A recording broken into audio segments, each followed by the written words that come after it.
Secretary reads Senate Bill 220.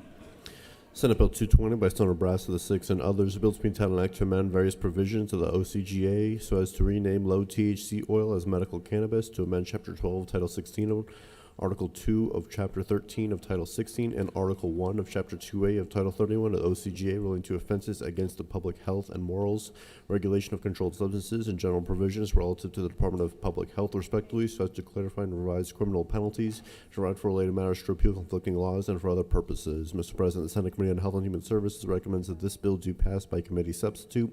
Respectfully submitted, Senator Watson, Chairman.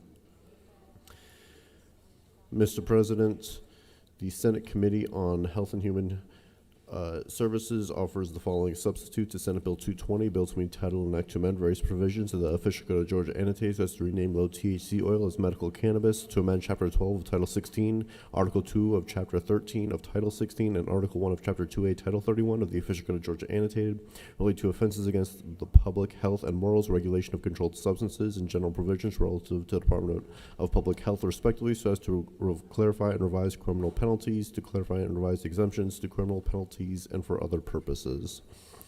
Mr. President, Senator Setzler of the 37th and others offer the following amendment number 1 to amend the Senate Committee substitutes to Senate Bill 220 by replacing on line 88 the words 50% with the words 10%. Mr. President, Senator Brass of the 6th and others offer the following amendment number 2 to amend the Senate Committee on Health and Human Services substitute to Senate Bill 220 by inserting between lines 340 and 341 the following.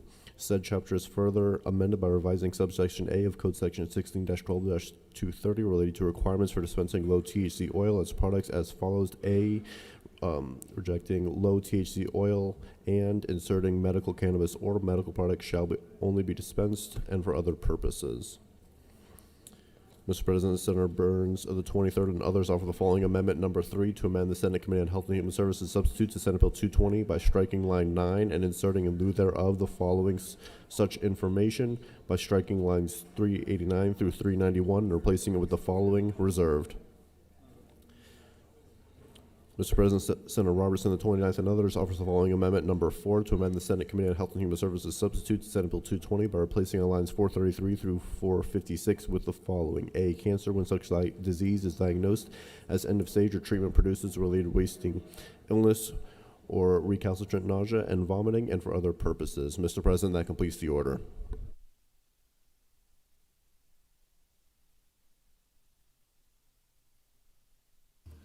Recognize the distinguished Rules Chairman. Speak to the bill.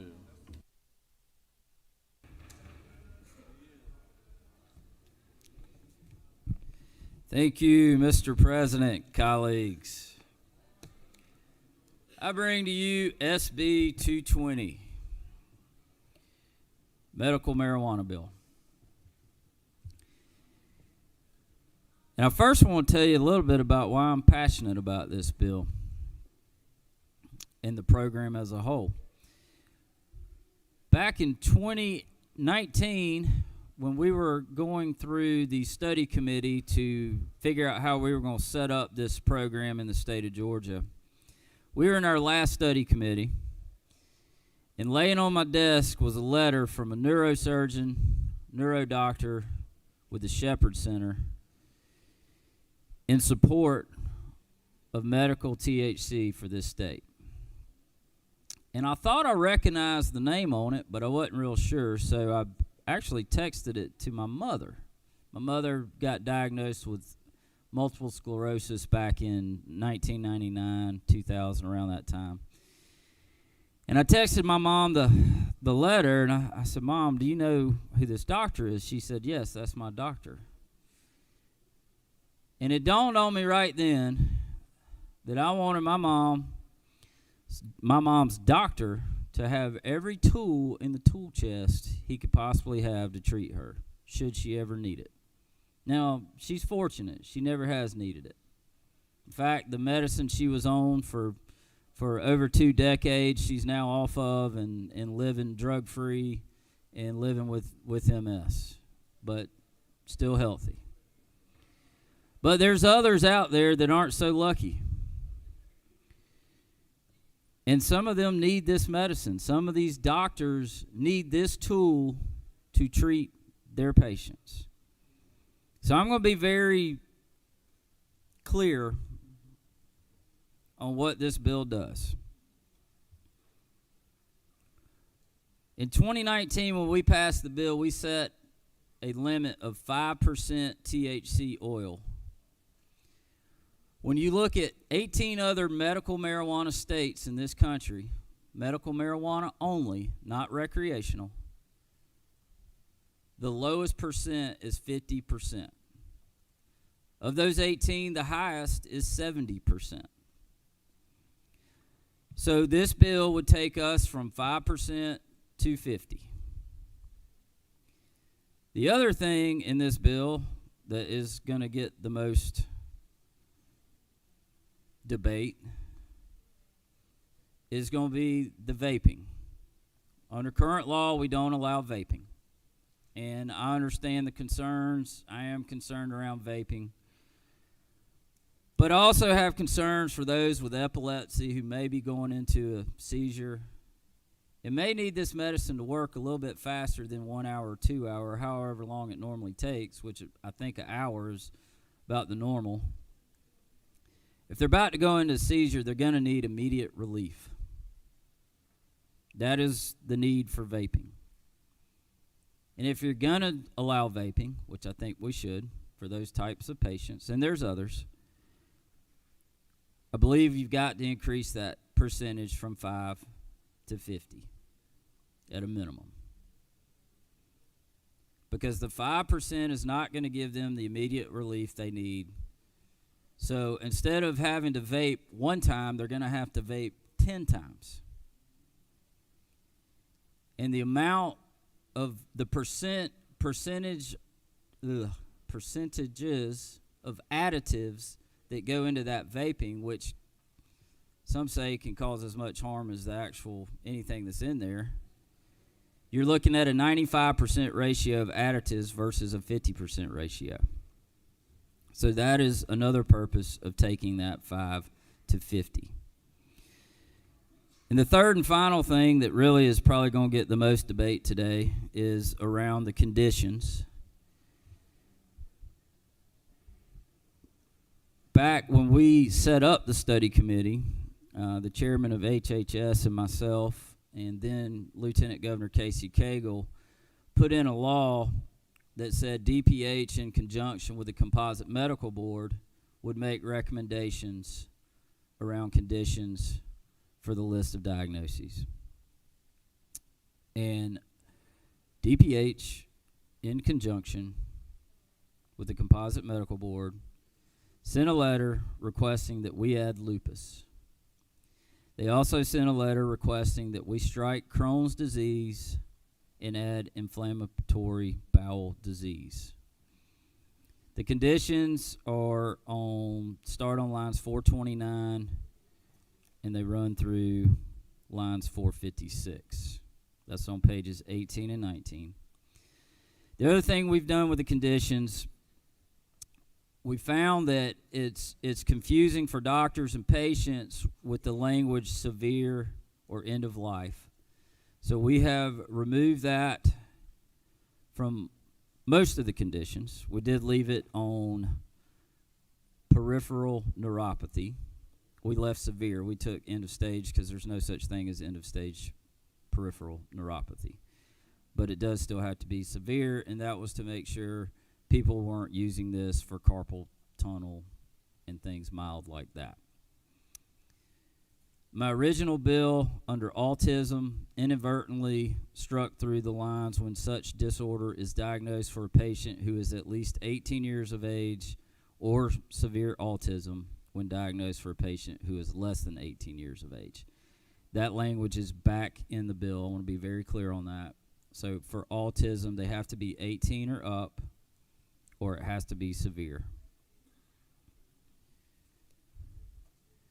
One other thing we added under conditions, because we moved that severe or end of stage, I wanted to put it more back into the doctor and patient's hands, and we added this language that says, any of the following, this is under definition of condition, starting on line 429, any of the following, provided that the patient's symptoms associated with any such condition can reasonably be expected to be relieved by the use of medical cannabis, and the potential benefits of such use to the patient outweigh the potential health risk that such use might pose to the patient.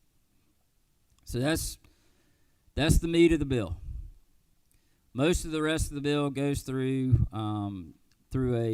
a patient and doctor listening tour that was sent out by the commission. There was a lot of confusion around the program for the patients and for the doctors.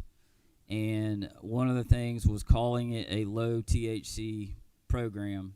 And so you'll see multiple references through the bill striking through low THC and now referring to the program as medical cannabis. So that is the bill. I will yield the well to allow time for plenty of debate, and I'll be back for closing. Now, I'll speak to the amendments. I want y'all to vote your heart. I want you to vote your district. But I'll say this. Nobody came and talked to me about these amendments before I looked at them on my desk. Nobody's come and talked to me about these amendments before I came in the well. I'm not mad at you. You're still my friends. Just a little disappointed. But I'll be voting no. Encourage you to do the same. I do. Amendment 2 is mine. It was this came from the nursing homes. They are finding that THC is being good in their is a good tool to use for patients with dementia, and they ask that their caregivers be able to pick up the cannabis for their patients that cannot drive. So that's what Amendment 2 is. Again, vote your hearts, vote your district. I yield the well. The senator has yielded. So, any other senator wish to speak for or against the measure? Okay. Recognize the senator from the 37th who also authored amendment number 1. Senator, the floor is yours.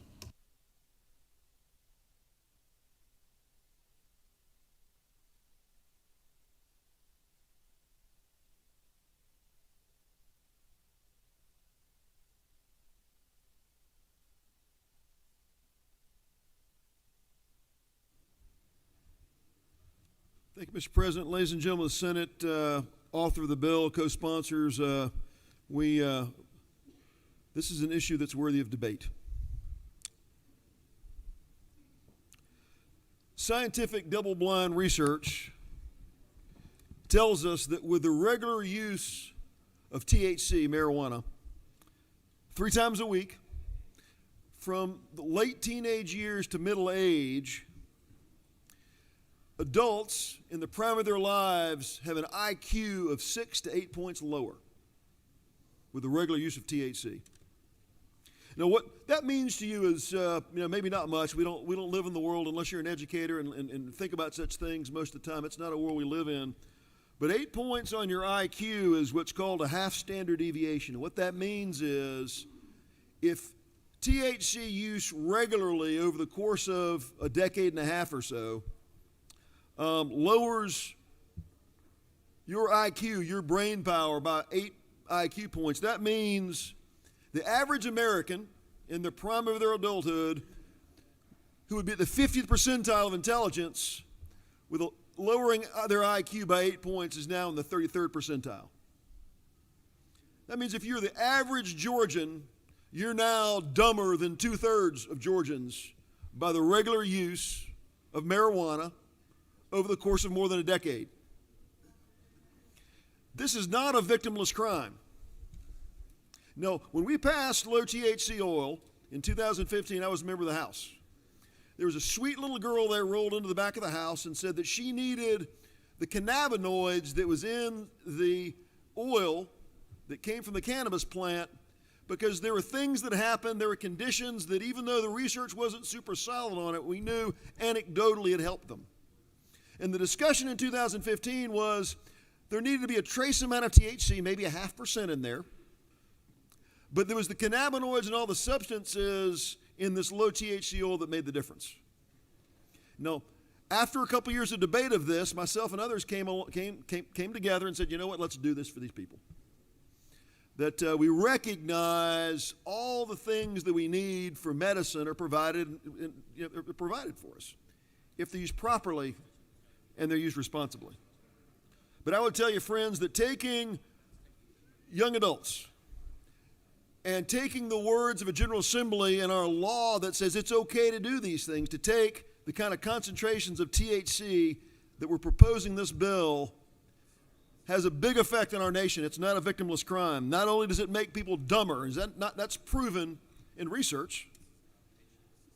Even the proponents of this bill would recognize the idea of motivation and zeal and energy of people who are regular users of marijuana is lowered.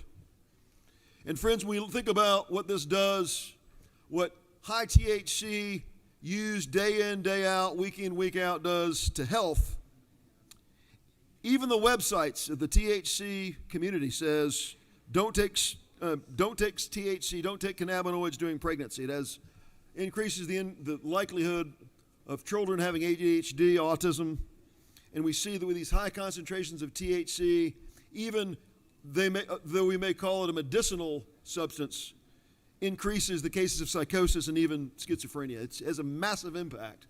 At the concentrations we're talking about in this bill, there's a massive impact to human health. And that doesn't even speak to the fact that in Colorado, who's embraced THC openly, one person dies every 4 days in Colorado from THC-induced auto accidents. Friends, this is not a small step. The cannabinoid bills that came through the House and came through this legislature in 2015 and 2019 came through my subcommittee in Judiciary and Non-Civil. And the discussion about low THC oil that has this sort of hard to define but meaningful impact is made a mockery of in this bill. I say that hesitantly. I say that because the sponsor of this bill is a friend of mine. I say that because the co-sponsor of this bill I count as friends. But as we debate this, as we look at what Georgia law is going to allow, friends, this is not a bill about medicine and solving medical conditions that the medical community cannot otherwise solve. This is a bill that, with complicit doctors around our state, effectively puts in place recreational marijuana. The medicinal benefits of these substances happen at much lower rates of THC.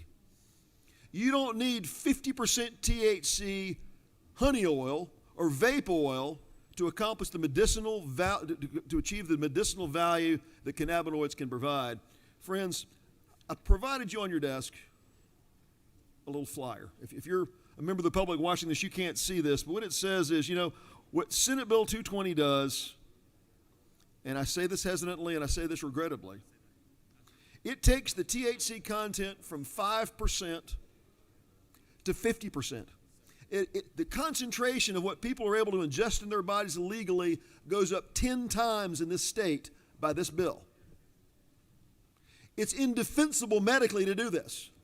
Unless the purpose of this bill is to get people stoned, and being stoned is the medical value that we're trying to glean from this bill, it is indefensible to take the legal limit from 5% to 50%. No, many of us don't have a lot of personal experience with low THC oil or the vape oils and these kinds of things. Many of us haven't traveled around the country and experienced these. What I've got for you here, friends, though, is the 28,000 milligrams that's allowed to be possessed under the bill. Technically, it doesn't change. 20 ounces at 5% is the same as 2 ounces at 50%. But the 20 ounces at 5% allows someone to kind of stock a year's supply if they were to travel to another state to buy it, and they can. The 20 ounces kind of gave them an opportunity to have a shop stock, a warehouse stock of supply. But with this 2 ounces, it 50% does. In the hands, in the context of vape pens, takes 28,000 milligrams of THC and puts in the hands of any Georgian legally. 28,000 milligrams of THC that this bill allows to be in the hands of Georgians, and a stack of vape pens you can hold in two hands, puts in your two hands the equivalent THC that would be present in more than 8,000 marijuana joints from the 1980s. I don't know that any members of this General Assembly have any experience with such things. But I will tell you, the content, the density of marijuana, of THC in marijuana in the 1980s was around 1%. And based on the research, I can show you the studies, a person in this bill is allowed to have, in these 56 vape pens they're able to have under this bill, at 50% pure THC. That's the same amount of THC that exists in 8,000 joints from the 1980s, friends. The density of marijuana we're talking about here is about getting people stoned. It's not about helping people with cannabinoids. Friends, what this furthermore does is it takes the delivery system of THC from being an oil that's put on your tongue or that's on an edible, and it makes the most bioavailable system that we can deliver. Vaping vaporizes the THC that you're able to ingest it and breathe it in like oxygen. Think about, the way we were created, our bodies through our lungs take in oxygen, automatically translate into our blood system so we can use it. Things that are eaten or consumed through the tongue go through our digestive system and work their way into our bodies. And as the author of the bill and the sponsors say, this is one of the advantages of the bill. They want to be able to get the THC to people as fast as they can. But the bioavailability of 50% THC that's vaporized and goes right into your lungs, the impact that has nothing to do with medicinal effects of cannabinoids. It's about getting people stoned. Guys, this is a serious bill. This is a serious shift. 10 times the density of this hallucinogenic drug we're going to legalize by the power of the state Senate. Friends, the concentration we're talking about, if you want to understand what this means, you think about naturally occurring marijuana that occurred in nature. 100 years ago, what the cannabis plant produced, about 0.3% of that cannabis plant by dry weight was THC. We're taking the allowable amount in Georgia to 150 times the concentration of THC that naturally occurs in nature. Nature gives us what we need. If someone were taking low THC oil or consuming cannabis in some natural form, those hundreds of cannabinoids that are in that, we believe has some medical impact for people. But not by getting rid of all those and distilling down to 150 times the density so it can be smoked, vaped, and ingested right into our lungs in a way to make people stoned. And then lastly, friends, if we're uncertain about this, why would we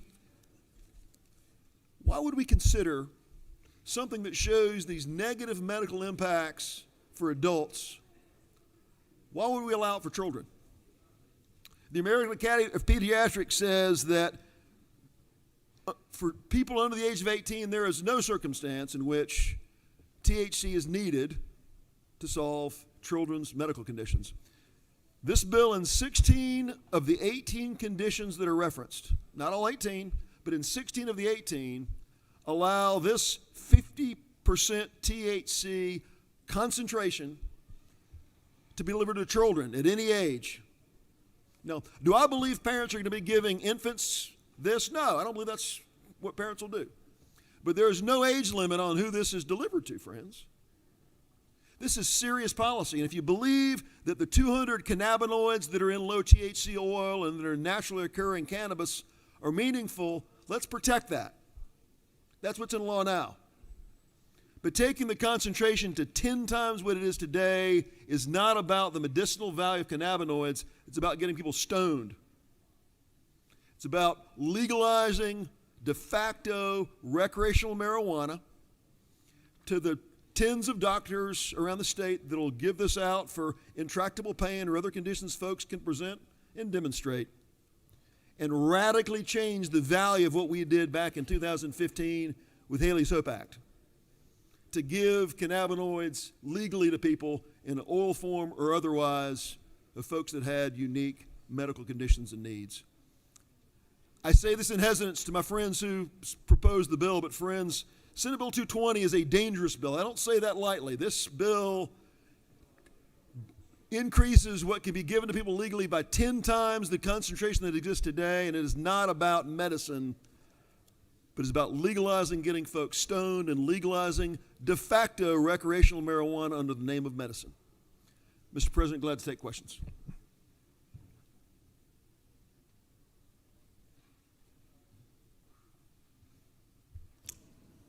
Have you yielded, Senator?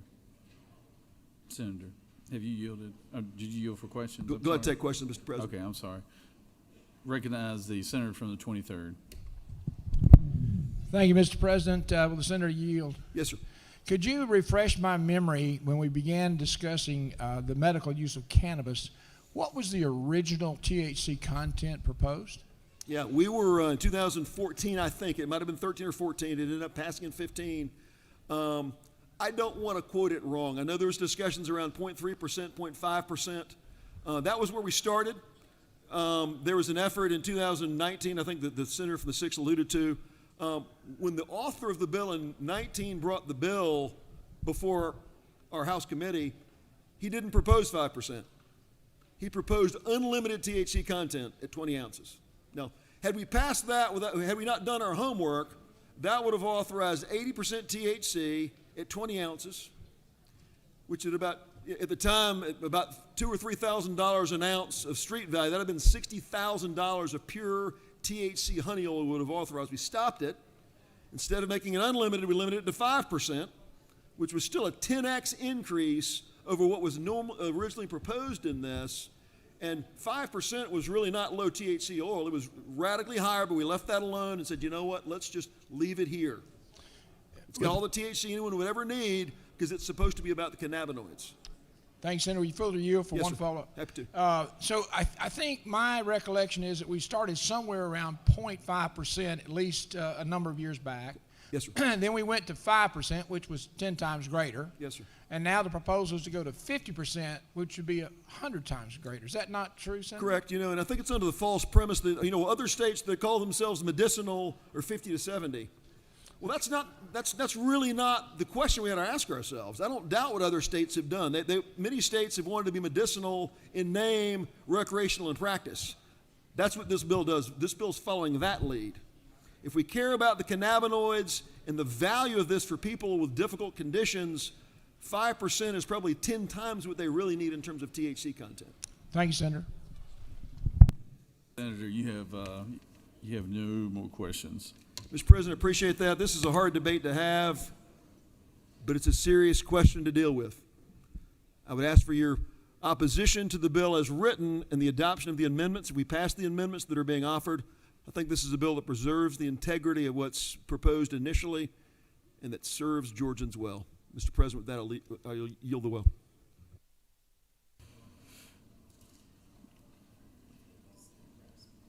Senator from the 6th. So what we're going to do now, I'm going to let each senator that has an amendment speak to their amendment, and then the senators that want to speak, I'll invite them up. So senators from the 6th, do you want to speak to your amendment, or do you want to wait to your closing? You wait to the closing? Okay. Senator from the 23rd, would you like to speak to your amendment?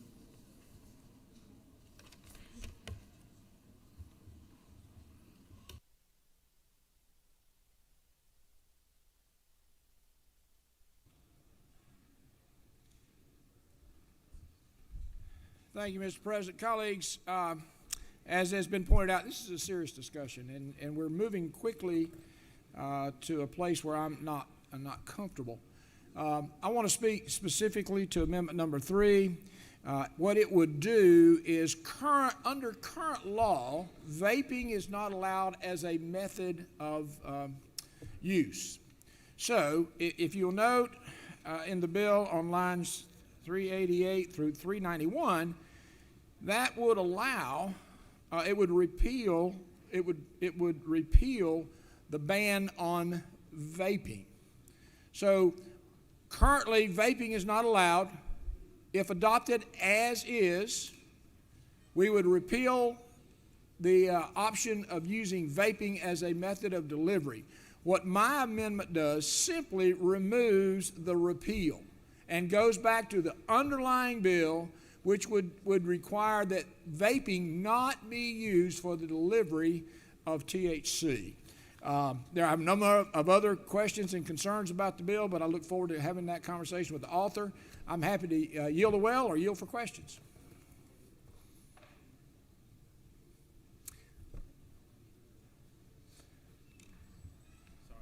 Sorry, Senator, I was listening to my boss lady up here, the First Lady of the Senate. There you go. There you go. Glad she's here. So she had me distracted there. So you have no questions, Thank Senator. you. I yield the well.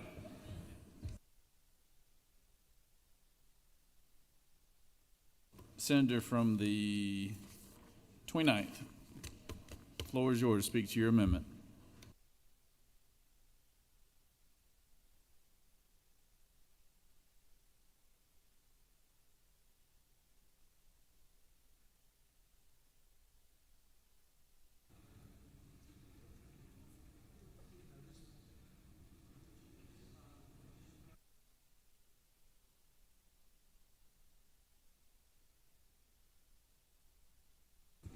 Thank you, Mr. Chair, Mr. President. Amendment number 4 is really simple. It puts the language back the way it was before we got here today, with small exceptions. Under E, on line 9, where one time it said Crohn's disease, those responsible for looking at the conditions and determining the conditions felt, along with the chair, senator from the first, that inflammatory bowel disease would be better as opposed to Crohn's disease. And if you look on the back, it strikes lines 23, 24, and 25. 23, the reason for that amendment,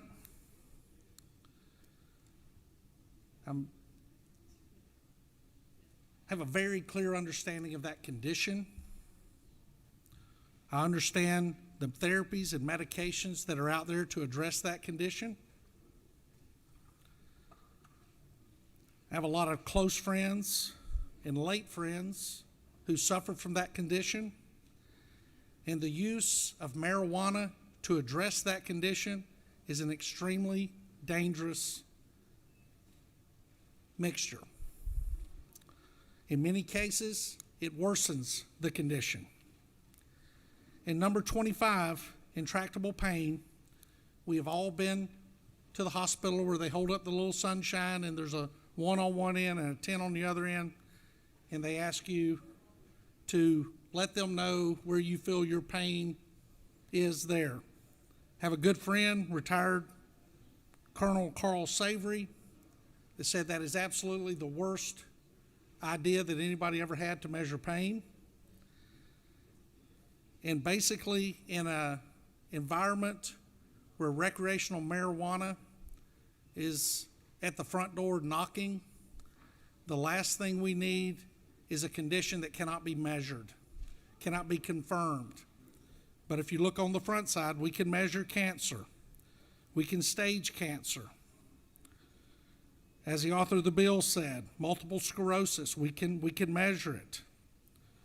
And all the others as you come down, whether it's Parkinson's, sickle cell, when such disease is diagnosed as severe or end stage, Tourette's, when such syndrome is diagnosed as severe, all of those are being measured.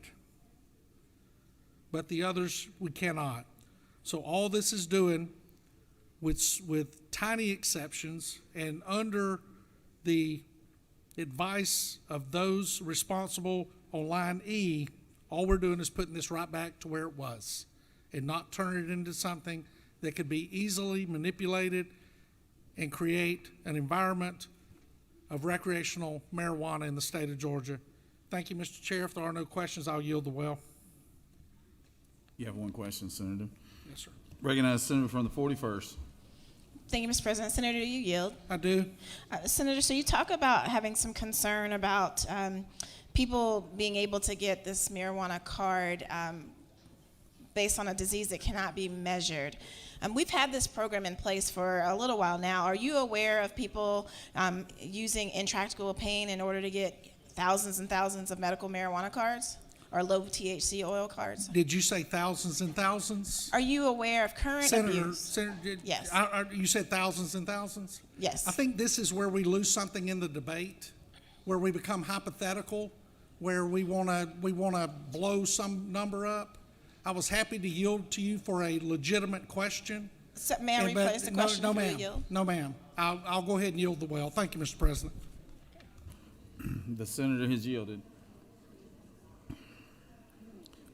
Does any other senator, well, we have a number of senators lined up to speak, so recognize the senator from the 13th.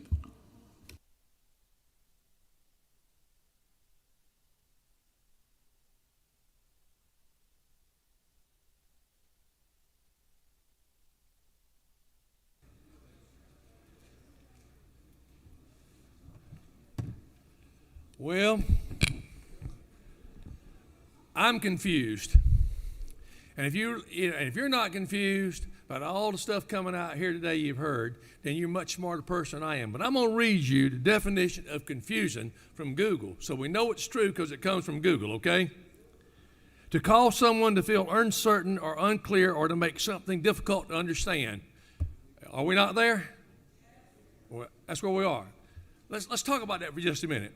First of all, I want to applaud the senator from the 6th for having the wherewithal and the ability to stand up here and try to do what's right for the people of Georgia. You know it's not popular always. Let me tell you something, folks. Before I came here, and I remember being here in 2020, and I hear about all this stuff about hemp, marijuana, hemp, marijuana, hemp, whatever you want to call it, that we promised the people of Georgia that we were going to supply them with a quality medical grade marijuana program. We promised them. What have we done? We give them oil to put under their tongue. Why do you think our registry is 22,000 people and Florida's hundreds of thousands? Because they go to Florida to get what they want. We don't give them what they want. Let's take that one step further. You can drive anywhere in this city and get out of your car, and guess what you're going to smell? Anywhere you go. We have created a black market in Georgia like nobody's business. And the black market has continued to grow and grow and grow because of what reason, folks? We didn't do what we promised them to, and that's including me, and I wasn't even here. Now, I have never drank or smoked. I'm good with banning alcohol, banning everything. No, we'd have a real fight if we tried that. I mean, everybody would come unglued if we tried that. But, you know, it's been legally killing people for 200 years, but let's just keep on drinking, okay? But here we are. We're offering to do a medical grade marijuana for people who need the medical products. Did y'all miss me anywhere in that? I didn't say we were going to go out there and start distributing it like marijuana is going to be legalized and we're going to be taxing it and all that. I didn't say any of that stuff. I said we're going to supply medical grade marijuana for people who need it. Now, you take a gummy, and I've talked to the scientists, I've talked to the people about this, and they'll tell you a gummy takes 45 minutes basically to take effect. About 45 minutes. Now, who's going to wait on a gummy to take 45 minutes where you can just pop an opioid? And we want to addict people on opioids. That's where we go with this. We just want to addict them. So here's the bottom line on the opioids and the gummies. You give them oil. Nobody wants to put oil under their tongue. I've heard from people tell me it's horrible and it doesn't give you the effect that you need to get. Now, if they vape marijuana, from what I'm told, and I've been told by many, it's instantaneous. And they get the relief they need. And guess what? We're talking about vaping medical grade marijuana. And here's something you haven't all talked about today. if you don't get it from a medical grade supplier in Georgia, you're going to get it from somebody else. We don't know if it's laced. We don't know what it's got in it. We heard that big word, fentanyl. We keep hearing all this stuff.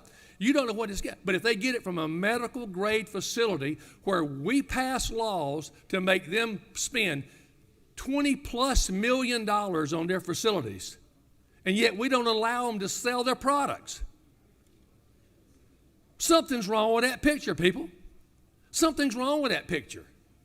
So here we are, we're sitting here thinking to ourselves, oh, let's just take that right away from them. Well, guess what? There's this little thing called the internet. Any of y'all ever heard of the internet? You know, I'm real tickled to death about the internet. You can find anything you want on the internet. You can buy anything you want on the internet. Like them beverages we talked about this morning. Take it away from them, they're going to order on the internet. Guess who is the largest supplier of drugs in the country? United States Postal Service. UPS. They're going to bring it right to your door and put it on your doorsteps. Because why? We don't allow them to get it in Georgia. Our medical registry will triple, it'll quadruple, it'll do more than that if we allow people to get quality products in Georgia that makes what they have to have in their system. And I'll tell you something, folks, I've seen the effects. I watched where people had epilepsy, and a child would have epilepsy, or a young person, elder adult, whatever. They can take a vape, and instantaneously they don't have that problem anymore. But no, let's just dope them up on regular medicine.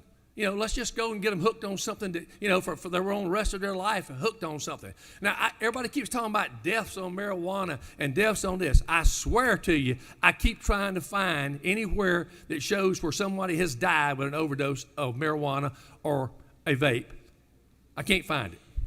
I can't find it. Now, anybody have been a little high and got hit in a car accident?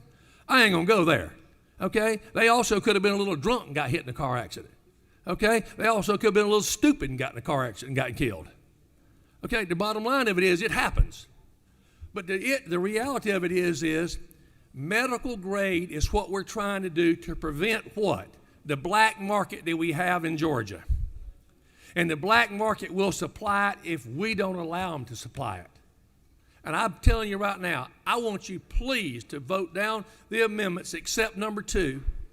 All the amendments except number 2 that Senator from 6 offered, and allow and do what we promised we would do to people that need this product.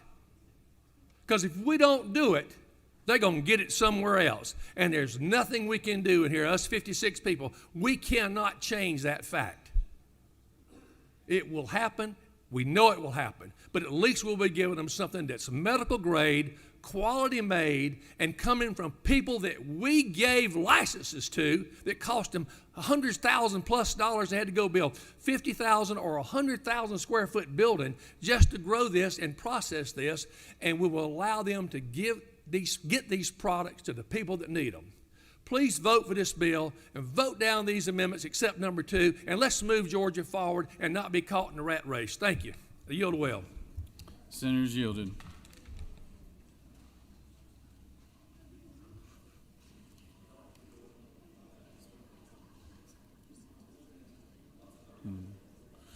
Recognize the senator from the 56 speak to the measure.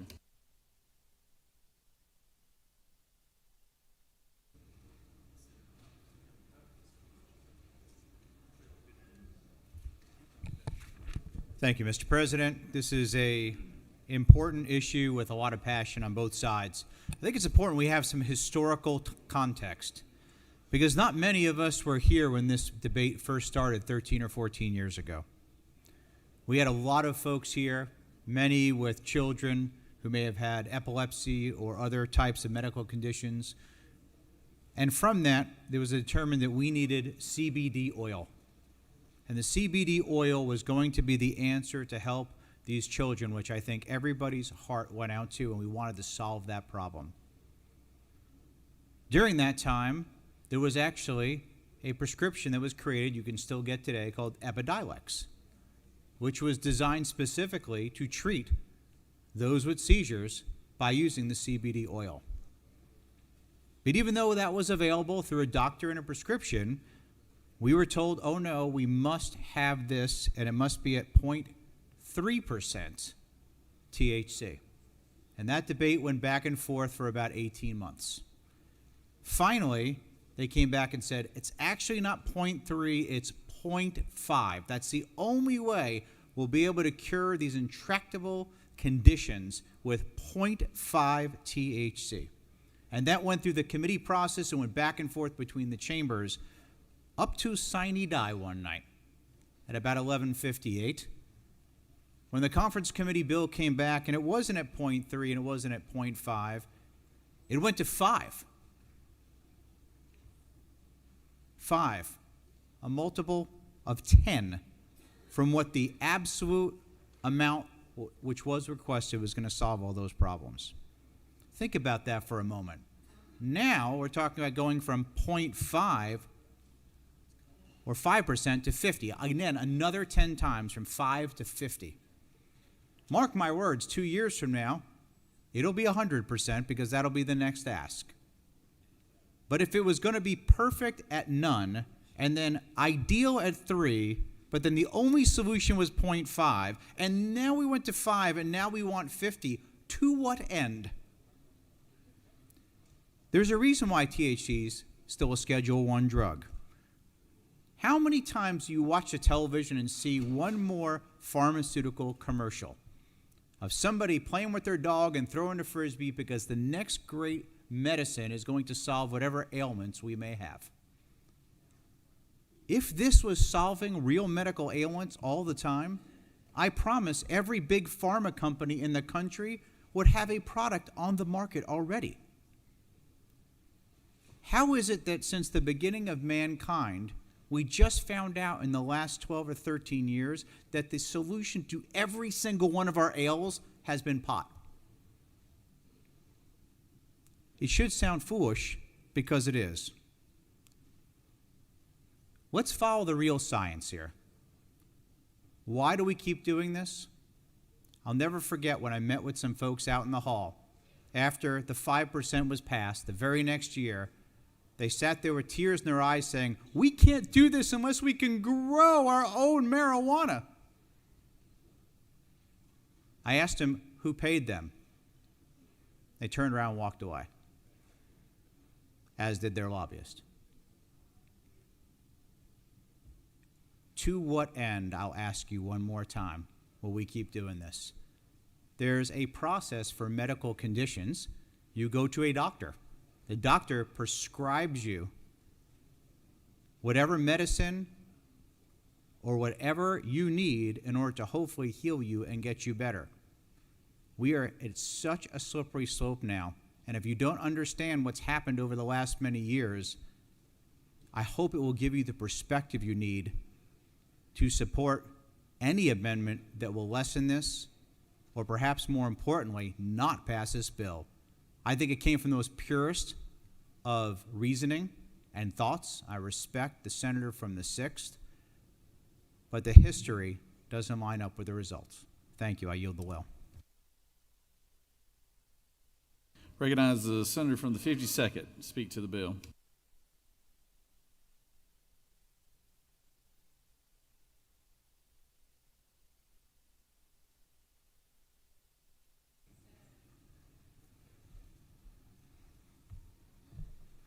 Thank you, Mr. President. I'll try not to take any more time than necessary. And I was around for the 0.3%. I remember when the House member brought it over and it said 3%, and I said, I thought it was 0.3. He said, oh, it's a typo.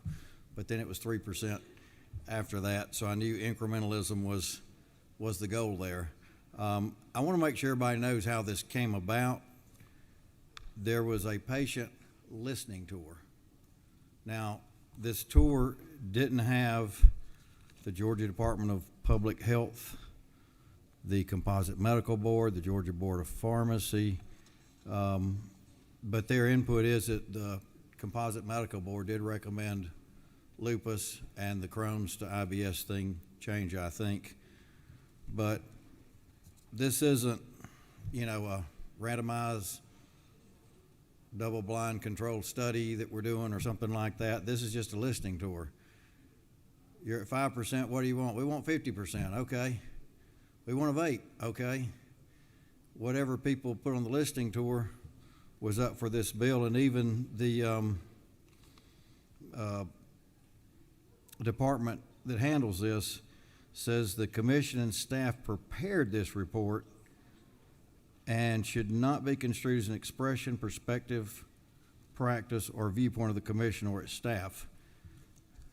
Now, having said all that, I want everyone to know that that's what it is. My biggest concern, though, is for the children. The American Academy of Pediatrics do not recommend this, and in fact, they've stated that it could be considered child abuse. Now, there are a condition, too, that, you know, there's some studies that say it could help. They also feel like there's other medicines that could be helpful there. But this doesn't limit it to those. I mean, we're at the point now we're letting 3-year-olds vape.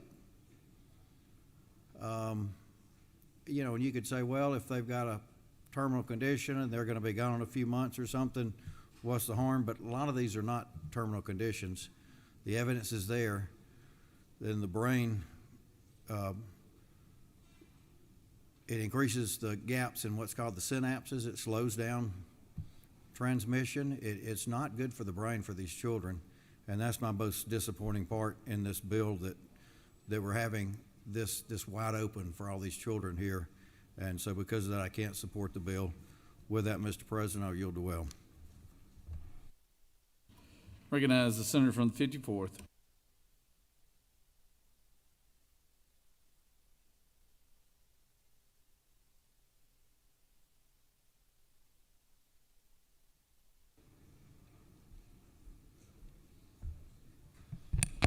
Thank you, Mr. President. Friends, as many of you know what I did for 30 years working with the kids on probation, and 80% of those kids came from broken homes, single-parent situations. And literally what I did is I worked with the kids of families. The kids were not necessarily the problem. They were actually the result of the problem too many times, of the desperate and the destitute. And that's what these vices continue to reach out and coddle to. This is not an answer, and you know, since I've been here since 2017, and then going back to 2015, in 2015, THC cannabis oil legalized for medical use in the state under HB1. In 2018, I was here at that point. The Georgia House Bill 65 added intractable pain and post-traumatic stress disorder to the conditions to qualify. In 2019, House Bill 324 allowed for the cultivation of cannabis and the sale of low THC oil within the state of Georgia. And in 2021, the Georgia Senate passed Senate Bill 195, which allowed the sale of cannabis tinctures and transdermal patches and lotions and capsules. And each one of these, since I've been here in 2017, I brought up the point that it's still a Schedule I drug. And for those of you unaware, a Schedule I drug, the federal government has deemed as having zero medicinal purpose. Zero medicinal purpose. Cocaine is a Schedule II drug because cocaine has been deemed to have medicinal purpose. But marijuana has been deemed to have zero medicinal purpose. So federal law under Schedule I says we're not allowed to touch this. It said that in 2015, it said that in 2018, it said that in 2019, and it said in 2021, and it's saying it today. The schedule classification has not changed on marijuana in this country. And that takes me back to the reason why you've not got any medical reports on your desk of any Georgia medical facilities or institutions of study, because all of these can't put something on your desk. Because all of these are at threat of losing their federal funding for even touching marijuana. They can't do the studies in our institutions legally out of fear of losing their federal funding. Why? Because marijuana is still a Schedule I classification. Until we've got the cart so far in front of the horse on this, it's time to get the horse back out in front of the cart. And if we are a nation of law, and I don't want to go into the history, but the term rule of law came out of the Age of Enlightenment. Could people live by the rule of law rather than the rule of kings? And we were the great experiment. And that's why we became a nation of laws, where every job I've had since high school, from the Army to 30 years as state probation officer, now serving the Georgia State Senate, just like all of you. We put our hands on our Bible and raise our right hand. We didn't swear in allegiance to a governor. We didn't swear in allegiance to the presidents. We swear in allegiance to the law. The law is our king, and we are all to have reverence for the law, to uphold the law, and make sure that the law is, that sense of understanding is there for generations to come. But going down this path, we opened Pandora's box.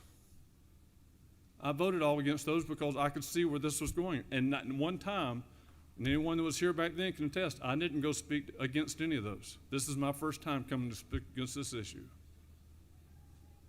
But it's just getting to the point where raising these levels to these amounts, this is just a pathway to get to the point of legalization. And it's still a federal law. The federal government still says it's a Schedule I drug, which brings me back to our oaths of office.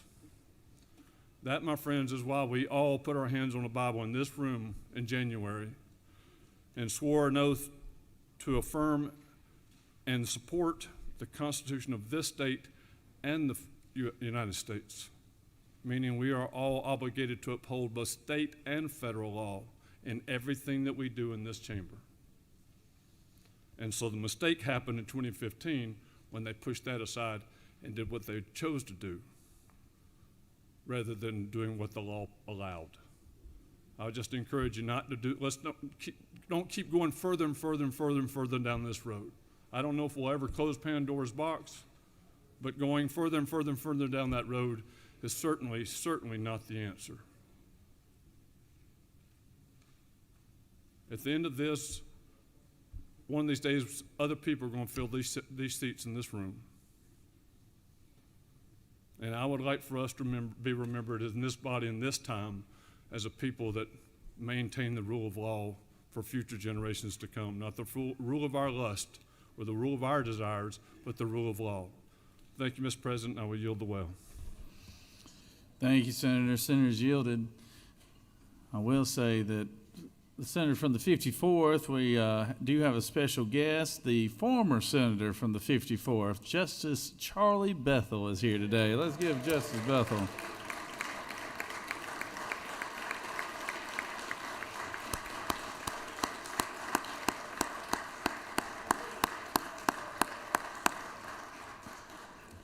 Charlie, Justice Bethel was a good friend of mine in this body, and he and I were young. We were young when we started out over here, Bethel, but he taught me a lot and I always appreciated his friendship, and he definitely enjoyed representing the people of Dalton, Georgia. So he always does well, and he does well in his current role too. He's one of those level-headed, common sense guys. So always good to have you there, Justice Bethel. Recognize the senator from the 1st.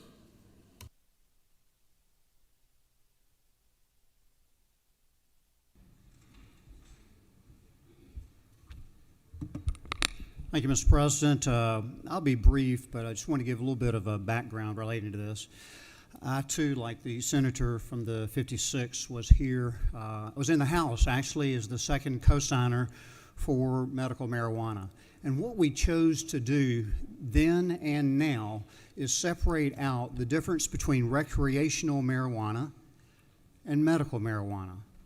What we're discussing right now is medical marijuana. What we were discussing the previous two bills was recreational marijuana. And I voted against the recreational marijuana. I voted against the beverages and so forth. This bill came through Health and Human Services, and I helped the senator on this bill, and we modified it and made some good changes. Yes, it is true that marijuana is a Schedule I drug, but it's also true that the DEA is looking to reclassify it as a federal rule. 1 year ago, almost to the date, they said that they're going to reclassify it as a Schedule III drug. So that is to be determined. As you know, the previous administration moved a little bit more slowly than this present administration, so I expect that to speed up. But I'll digress. I'm digressing. That's going on too long. This is about access, actually. That's what this is about. access to the medical marijuana, coming to see your physician who has gone through the training and taken the test, and the person has the card. They go get it at the dispensary and they get that. What we have done with this, yes, like 18 other states in which only medical marijuana is prescribed, in other words, 18 states that do just like the state of Georgia, medical marijuana, not recreational marijuana. What we have done, we have aligned ourselves to make the nomenclature the same. Those states do it 50% up to 75%. And as explained by the author of the bill, we chose the lowest percentage possible. But what we also did was we took down the volume of the oil from 20 ounces to 2 ounces. A big difference, because what people were doing, obviously, were consuming more of the oil to get a higher percentage. So we just changed the nomenclature basically on that. We added on a portion of public education and assigned that to the Department of Public Health. We also took the recommendation of Department of Public Health and the Georgia Composite Medical Board, working in conjunction, and adjusted the definitions. Adjusted the conditions. The conditions, basically, we cleared up and made it inflammatory bowel disease. We made it so you could actually use it for peripheral neuropathy instead of end stage, and we made it to just severe. We allowed it to be used for cancer, just cancer in general, rather than waiting until end stage or terminal cancer. When people have cancer, they want to be able to use it. If we're not allowing it now, they're going to go to Florida or other states that are adjacent to us that do allow that. I think that's just a common conception. That's all it does. It doesn't do much more than that. Yes, it does push the envelope a little bit more, but I think we are looking at that from that perspective, from a medical marijuana, not from a recreational marijuana. With that, Mr. President, I'll yield the well. Thank you. Senator's yielded. Recognize the senator from the 29th.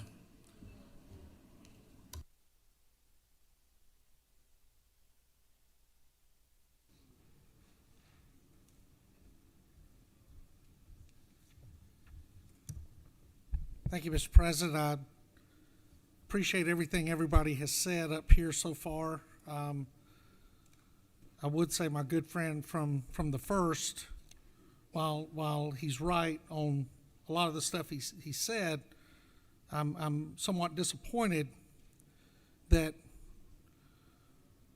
by striking after cancer, when such disease is diagnosed as end stage or the treatment produces, and after all the others, they strike afterwards, so it's cancer. And I understand it's not skin cancer. And I have a little familiarity with cancer and end stage and all this. I lost my mother and my father to very preventable cancers. My dad died of lung cancer at the age of 56, and my mother died of colon cancer at the age of 65. And I saw them from the healthy people they were as their life went in the direction it went in, and as they dealt with morphine and other medications and the great treatment they received up here in Atlanta and back home and everything else. And at no time was marijuana ever an option, but we managed their pain. So I don't understand, does cancer mean when you get diagnosed with cancer and before you do chemo and all this other stuff, I'm okay to go get it? And I don't have to tell everybody in this chamber, I have witnessed the effects of marijuana. And I'll give you something that's old school that makes me old and rusty and out of touch and all of this. It is a gateway drug. It is. You don't go to a house and find crack cocaine or meth or heroin and other stuff of that nature where you rarely do you not find an amount of marijuana there amongst it. But the senator from the 6th intent, I do not believe, was to create the wild, wild west of marijuana. I don't think that was his intent. But I think that is a collateral effect that will occur as we continue to expand this. To my friends that came up, to my friend from the 56th and others that came up here and talked about how this all came about, I was here when CBD oil was voted on for children. And I came to this well and I made a painful prophecy that in a few years, children would not be part of our conversation. It would be adults who saw an opportunity. And there are people that go to Florida to get it. And I say that because Florida has yielded. Florida is a marijuana state. The owner of Morgan & Morgan spent millions and millions and millions of dollars fighting the sheriff of Polk County, Grady Judd, in an attempt to make recreational marijuana everyday business in Florida. And the reason he did it is because it's business, it's money. That's what they see it as. They are not thinking about sick children. But limited research has been done on this product, and you've heard it because it's a Schedule I. And while the senator from the 1st is absolutely right, they have attempted to do this and reschedule it for research. They've been attempting to do this for almost 20 years to reschedule this so it can be researched. This isn't some new silver bullet that's going to come out. 2 years ago, I offered up the opportunity for us to put a study committee together and look at this and do the right thing. That never happened.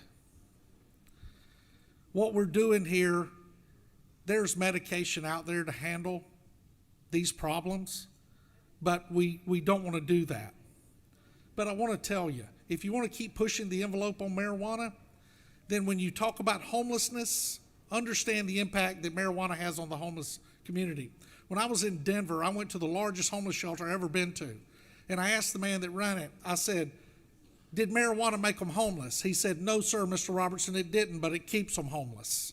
Because now they smoke it and nobody will hire them because they test positive for marijuana and nobody wants to accept that liability. When the state of Washington legalized marijuana, they told the Chamber of Commerce for the state of Washington that they could not recommend drug testing through their programs that tested for marijuana, and the Chamber of Commerce of Washington State had to sue the state of Washington to make sure that they still had the right to tell their members that they could continue to test for marijuana. If you want to see the continuation of addiction, then you create this marijuana community. The people that step up in this well and talk about it. If you want to continue to talk about unemployment, then expand the marijuana industry in the state of Georgia. If you want to continue to talk about violence amongst young people, school violence, street violence, everything that comes along with it, then expand marijuana. Then you can continue having violence. Research has shown, legitimate research has shown, that young men between the ages of 15 and 25 develop psychosis. These are regular marijuana users. And understand the vaping aspect of this. Alcohol consumption by young people, down. Vaping is up. The average kid vapes enough THC or tobacco during a single day that equals 2 packs of cigarettes. Think about that. This is what they're putting in their bodies. These are young minds that aren't fully developed, and we expect them to follow all the rules of life. This is the danger of expanding marijuana. The impact on the economy is going to devastate. Crime will rise, and again, I said the other day in the well, build bigger jails, build bigger prisons, because we're going to need them. And Atlanta will be able to fall into that group along with Portland, along with San Francisco, and along with the open drug markets in Philly. Because y'all may not know it, but there's somebody over in the House pushing a bill forward to make hallucinogenics a possibility to deal with PTSD. But my friend from the 13th came up and gave a passionate speech. And my only retort to that is, I never promised anybody anything. I never promised anybody a clean and open and healthy marijuana industry in Georgia. And yes, there's marijuana being sold in the city of Atlanta right now. And if we legalize it all, there's still going to be the illegal sales of marijuana in the city of Atlanta, as there are in New York, California, Colorado, everywhere, because they aren't going to be able to sell everything they produce in stores and in shops, so they're going to sell it on the street. That's what it's shown for all those times. And you asked a great question, I think the senator did, about somebody dying from it. But what you forgot is a week ago here in the city of Atlanta, a child at a daycare overdosed on a gummy that she got out of the pocket of the daycare worker. There have been overdoses throughout this country of children with gummies and other things that are supposed to be safe. And you're right, they can buy it on the internet. There's other horrific stuff they can buy on the internet too, but we outlaw that, right? And people came in and spent hundreds of thousands of dollars banking on an industry that they hoped would come here so they could get a good return on their investment. It is not the responsibility of the 56 men and women in this chamber to prop up the businesses of other people. There are people in this room that are business owners that have been very successful and have failed at times. It is not our job to support those industries. The senator from the 6th is well-intended. I absolutely believe that. But this is not how we do it. We have it done already. Give it time. Let it work. We're moving too fast. Please vote yes on Amendment 4 or vote down this legislation. Thank you, Mr. President. I yield the well. All right, Senator. I forgot to let you up here 2 times. I was out of order on that, but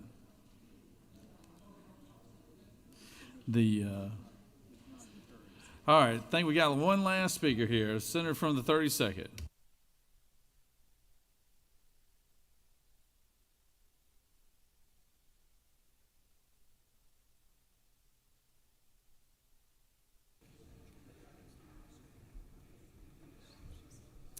Thank you, Mr. President. I want to thank the senator from the 6th for working to make changes from his original bill. And I just wanted to point out a couple things. First of all, we got some problems with our current process, and I'm going to continue working on this, and I think the senator from the 6th will work with me. We've got a doctor in New York who certified over 2,000 people in Georgia for medical marijuana cards. There's something wrong with the process we need to fix. Full disclosure, I have some friends in the medical cannabis business, but as a physician, I've always spoken against smoking and vaping. And I've got with me 2 studies that basically show that cannabis vaping is more harmful than nicotine vaping, and I'd be happy to share that with anybody. Many of the conditions on the list are not terminal conditions, and so people might be doing vapes or pre-rolls for months, years, or decades. So I know everybody's tired of this subject, so that's all I had to say. I'm yielding the well. Thank you.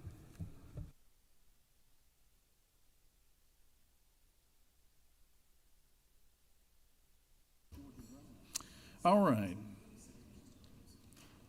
We are now at the point where we're going to close debate with the senator from the 6th. Senator, the floor is yours.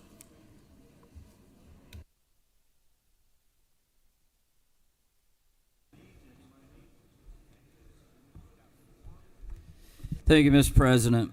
Colleagues, this can be an emotional topic for all of us.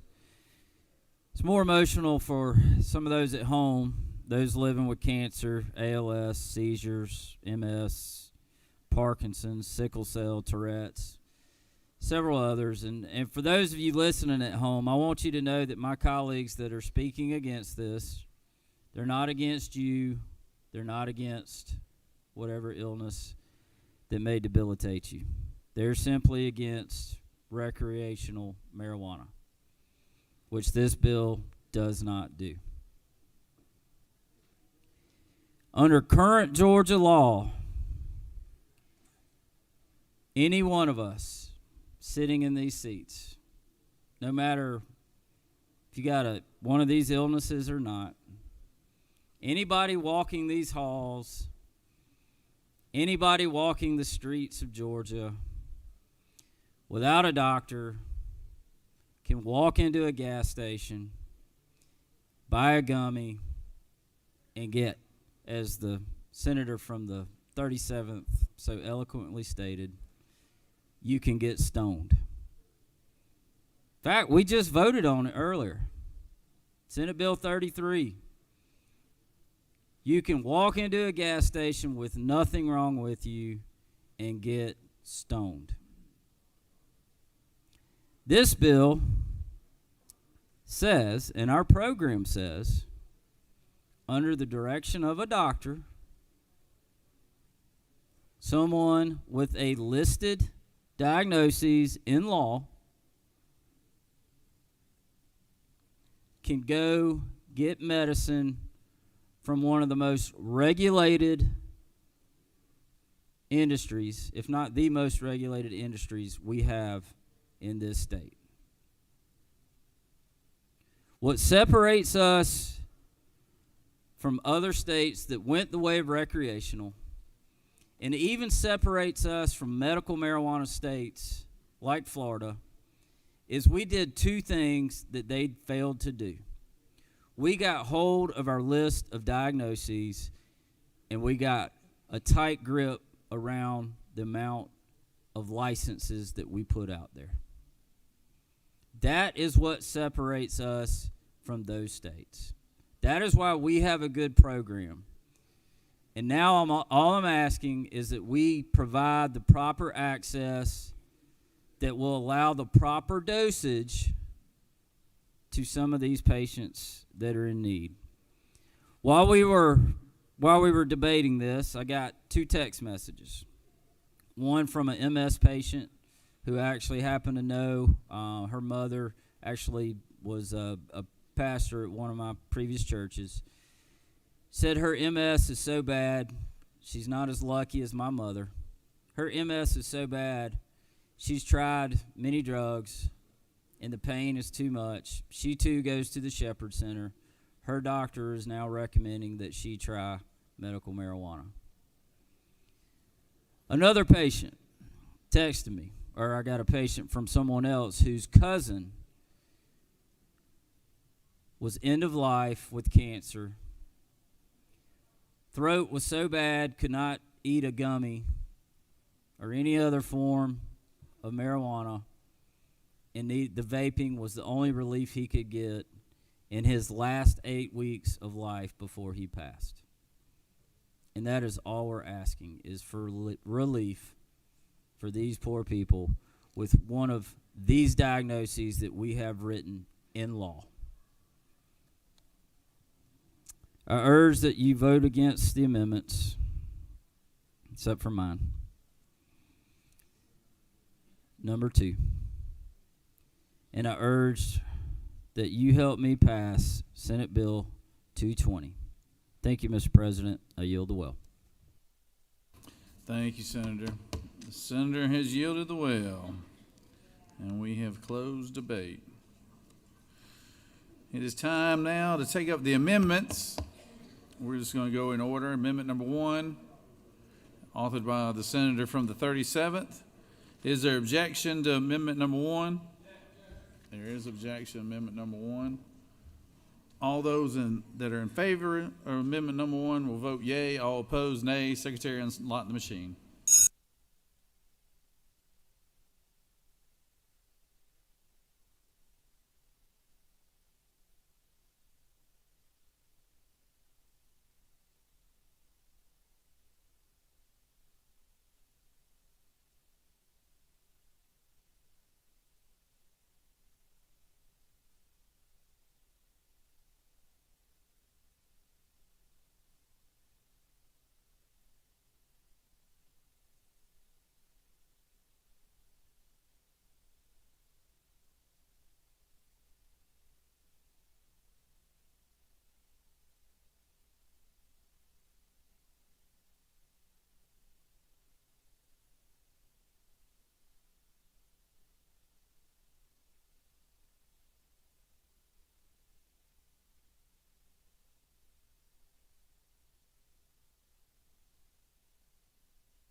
On the adoption of the amendment, the yeas are 12 and the nays are 44, so this amendment has failed. On amendment number 2, authored by the senator from the 6th, who is the author of the underlying bill, is there objection? We have objection. All those in favor of the amendment will vote yea. All opposed, nay. Secretary, unlock the machine.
On amendment number 2, the yeas are 47 and the nays are 8, and this amendment is adopted. Moving on to amendment number 3, authored by the senator from the 23rd. Is there objection to amendment number 3? There is objection to amendment number 3. All those in favor of the amendment will vote yea. All opposed, nay. Secretary, unlock the machine.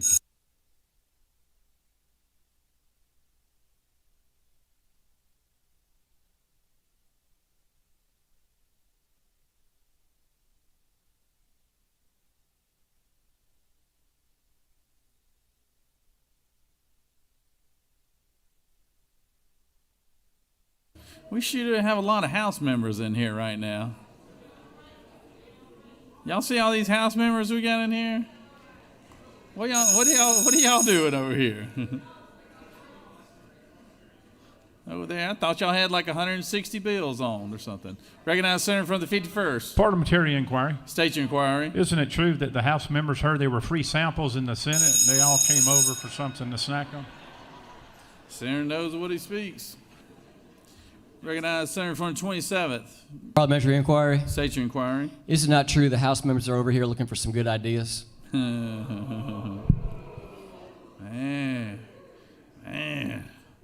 Tell you what, I hope you don't have any bills over in the House, Senator. On the adoption of the amendment, the yeas are 13, the nays are 43, and this amendment has failed. All right, now we're down to amendment number 4. Authored by the senator from the 29th. Is there objection? There is objection, all right. There is objection. All those in favor of the amendment, I was wondering if you were paying attention over there, Senator from 6. All those in favor of the amendment will vote yea. All opposed, nay. Secretary, unlock the machine.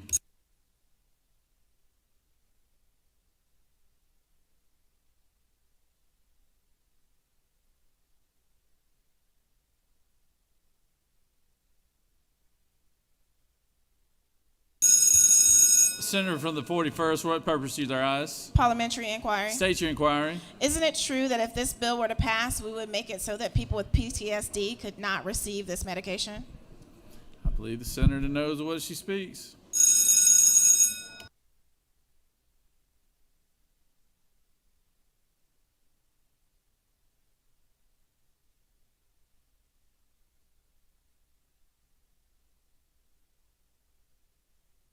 Senator from the 14th. Parliamentary inquiry, Mr. President. State your inquiry. Is the next bill about THC, Mr. President, or are we going to move on to something else? You never know around here, Senator. Thank you.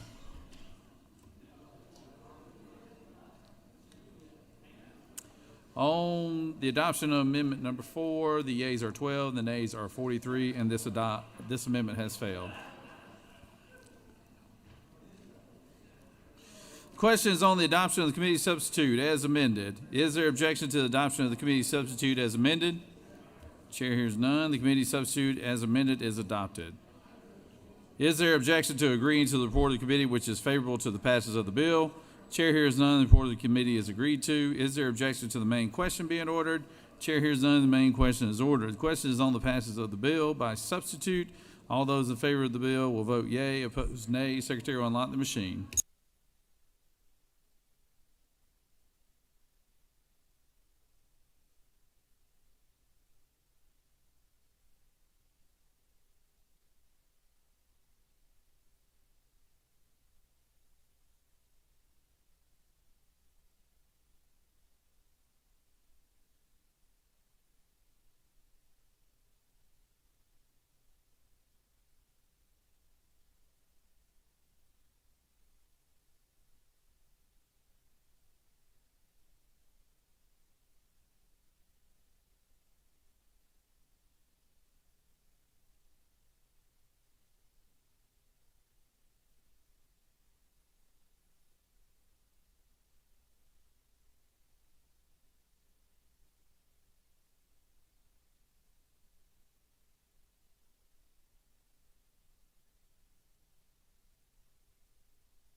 On the passage of the bill, the yeas are 39 and the nays are 17. And I will, this bill having received the requisite constitutional majority is therefore passed by substitute.